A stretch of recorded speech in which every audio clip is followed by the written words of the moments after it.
Nagsisimula ang pelikula sa isang liblib na nayon sa France, noong taong 1184. Isang pari at dalawang lalaki ang naglibing sa isang babae habang dumaan ang isang grupo ng mga Crusaders na pinamumunuan ni Baron Godfrey ng Ibelin. Kinuha ng pari ang kwintas na krus ng babae at inutusan ang kanyang kasama na pugutan ng ulo ang bangkay, isang kaugaliang parusa sa mga taong nagpapakamatay. Dumating ang mga Crusaders sa nayon kung saan ang isang panday na nagngangalang Balien ay nagdadalamati sa kamakailang pagpapakamatay ng kanyang asawa pagkatapos ng pagkamatay ng kanilang sanggol. Ipinakilala ni Godfrey ang kanyang sarili kay Balien bilang kanyang ama at ipinahayag na siya ang Baron ng Ibelin. Nang marinig ang kanilang pag-uusap, pinagmamasdan ng mabuti ng pari sa nayon si Godfrey na inanyayahan si Balien na sumama sa kanya sa paglalakbay patungong Jerusalem. Tumanggi si Balien, at umalis ang mga Crusaders. Nang gabing iyon, sinubukan ng pari na hikayatin si Balien na pumunta sa Jerusalem, na ipinagtapat na inutusan niya ang kanyang kasama na pugutan ng ulo ang asawa ni Balien bago ito ilibing. Nang mapansin niya ang pari na suot ang kwentes na krus ng kanyang asawa, si Balien ay napuno ng galit at pinatay ang pari, at pagkatapos kinuha niya ang krus. Napagtatanto na wala siyang pagpipilian kundi ang tumakas, umalis si Balien sa nayon upang samahan ang kanyang ama, na naghahanap ng pagtubos para sa kanyang sarili at sa kanyang asawa sa Jerusalem. Naabutan ni Balien si Godfrey at ang kanyang mga tauhan habang nagpapahinga sila sa kampo.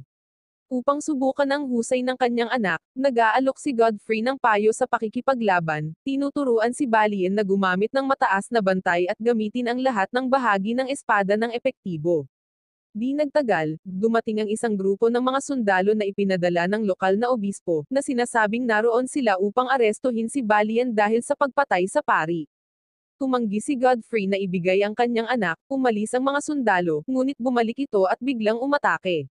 Nadaig ni Godfrey at ng kanyang mga tauhan ang kanilang mga umaatake, ngunit natamaan si Godfrey ng isang palaso, at dalawa sa kanyang mga tauhan ang napatay. Sa pagpapatuloy ng kanilang paglalakbay, huminto ang grupo upang magpahinga sa isang kampo ng mga manlalakbay sa tabi ng kalsada.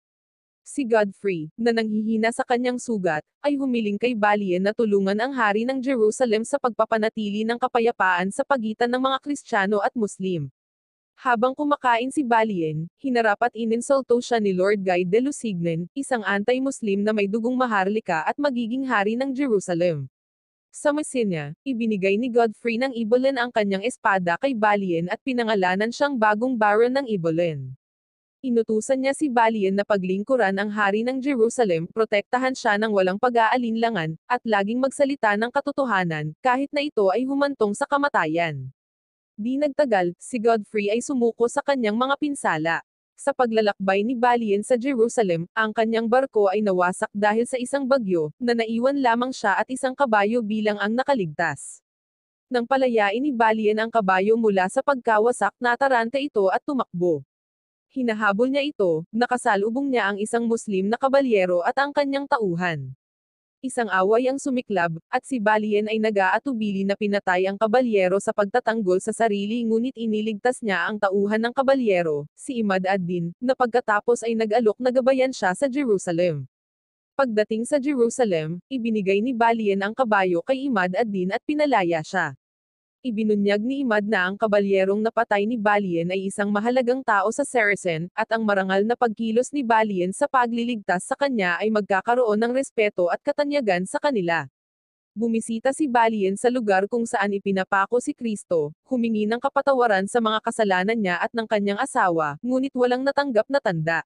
Iniwan ang krus ng kanyang asawa sa ilalim ng mga bato, gumala siya sa lungsod.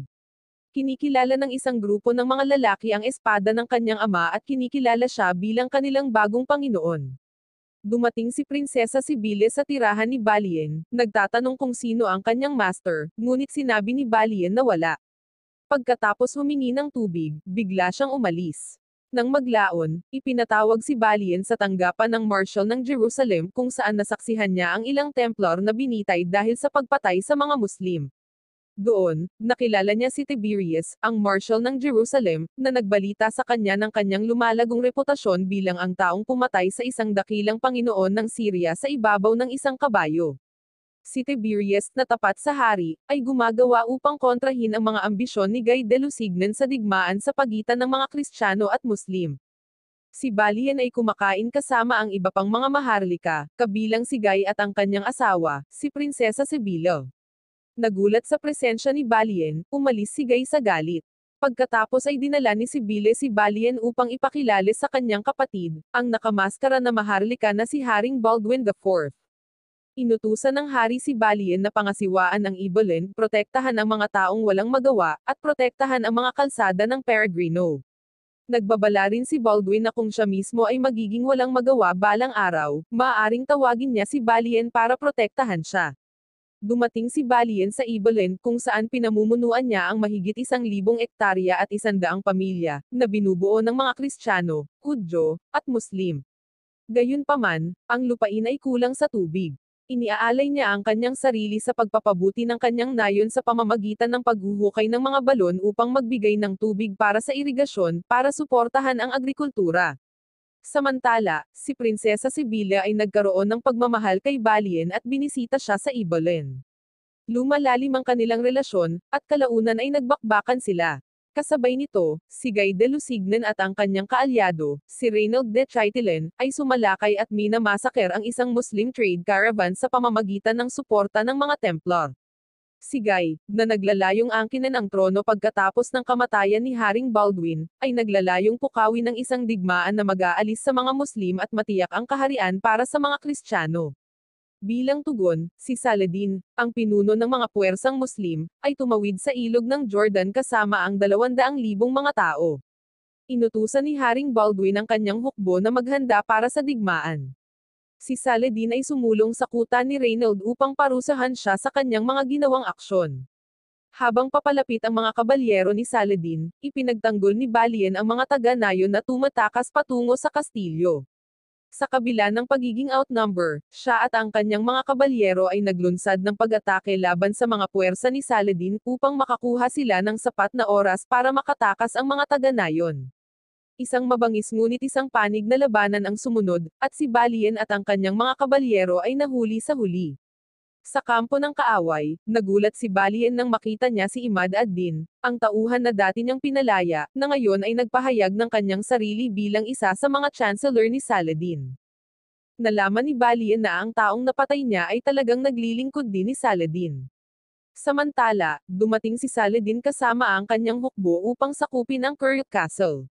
Gayunpaman, si Haring Baldwin IV ay namagitan kasama ang kanyang mga puwersa, at ang dalawang pinuno ay nagkasundo sa isang ceasefire, na nagresulta sa pag-atreds ng mga Muslim. Nangako si Baldwin na parusahan si Reynold sa kanyang mga ginawang krimen.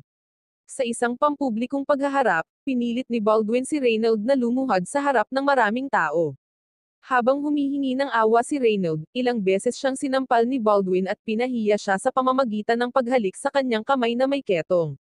Pagkatapos ay inaresto si Reynold at hinatulan. Ang katangian ng mga kaganapang ito ay nagiging sanhi ng pagbagsak ni Baldwin, ang kanyang kalusugan ay lumalala at imposible na itong gumaling.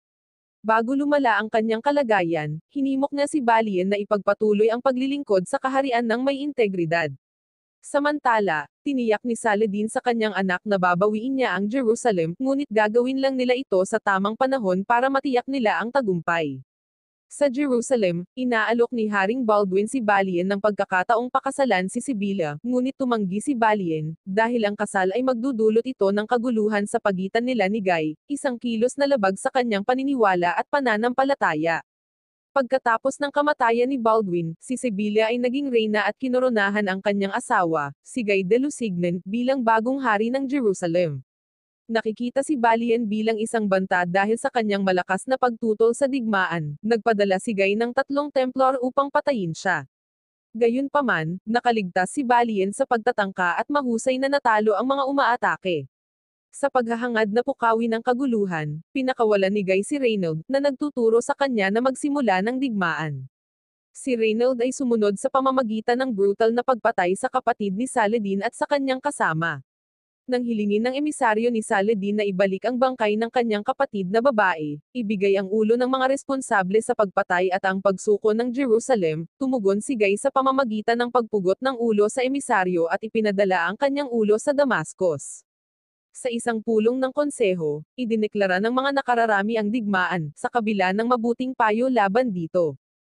Nagmarcha ang hukbong Crusader sa disyerto upang harapin si Saladin, na iniwang walang pagtatanggol sa Jerusalem maliban kina Balien, Tiberias, ilang kabalyero, ilang natitirang sundalong Crusaders, at mga taong bayan. Ang mga puwersa ni Saladin ay tiyak na natalo ang hukbong Crusaders na nilipol sila sa labanan. Nahuli sina King Guy at Reynold. Pinatay ni Saladin si Reynold ngunit binuhay niya si Guy, pinahiya siya sa pamamagitan ng paghuhubad sa kanya at paglalagay sa kanya sa isang asno bilang pagpapakita ng awa na nakaugat sa tradisyon. Nang wala na ang hukbong Crusaders, si Saladin ay sumulong patungo sa Jerusalem. Si Tiberias at ang kanyang mga tauhan, na kumbinsido na ang lungsod ay tiyak na mapapahamak, ay umalis patungong Cyprus. Gayunpaman, pinili ni Balien at ng kanyang mga kabalyero na manatili at ipagtanggol ang lungsod para sa kapakanan ng mga tao nito. Hinimok ng Panginoong Obispo si Balien na talikuran ang mga mamamayan, ngunit tumanggi siya. Sa halip, nagbigay ng inspirasyon si Balien, na nagpapahayag na ipinagtatanggol nila ang lungsod hindi para sa mga bato nito, kundi para sa mga tao sa loob ng mga pader nito. Ang kanyang mga salita ay nakakakuha ng paggalang at katapatan ng mga nakapaligid sa kanya. Pinag-iisa ni Balien ang mga magsasaka at mga tagapaglingkod, sinabi niya sa kanila ang kahalagahan ng pagprotekta sa mga walang magawa at pagsasalita ng katotohanan, kahit buhay nila ang kapalit. Ang bagong tuklas na layunin ay nagpabago sa kanila sa mas malakas na mga mandirigma. Bagamat alam nilang hindi nila matatalo ang mga puwersa ni Saladin, ang layunin nila ay pigilan sila ng matagal upang makipag-ayos sa kanila. Pagkatapos ng 3 araw ng matinding labanan, nag-alok si Saladin ng kasunduan, isusuko ni Balien ang Jerusalem kapalit ng ligtas na pag-alis ng lahat ng mga naninirahan dito patungo sa lupain ng mga Kristiyano.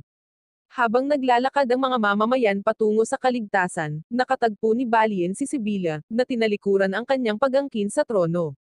Pagbalik sa kanyang nayon sa France, ipinagpatuloy ni Balien ang kanyang buhay bilang isang panday. Isang araw, dumating ang mga English knight na naghahanap kay Balien, ang tagapagtanggol ng Jerusalem, ngunit iginiit niya na siya ay isang panday lamang. Ipinahayag ng kanilang pinuno ang kanyang sarili bilang si Haring Richard I ng England at inihayag ang kanyang intensyon na maglunsad ng bagong krusada. Tumanggi si Balien, at umalis si Richard. Kasama ni Balien si Sibylla, at sa pagdaan nila sa puntod ng kanyang yumaong asawa, sabay silang umalis, handang magsimula ng bagong buhay. Wow naman! Doon nagtatapos ang pelikula mga idolo, salamat sa inyong panonood.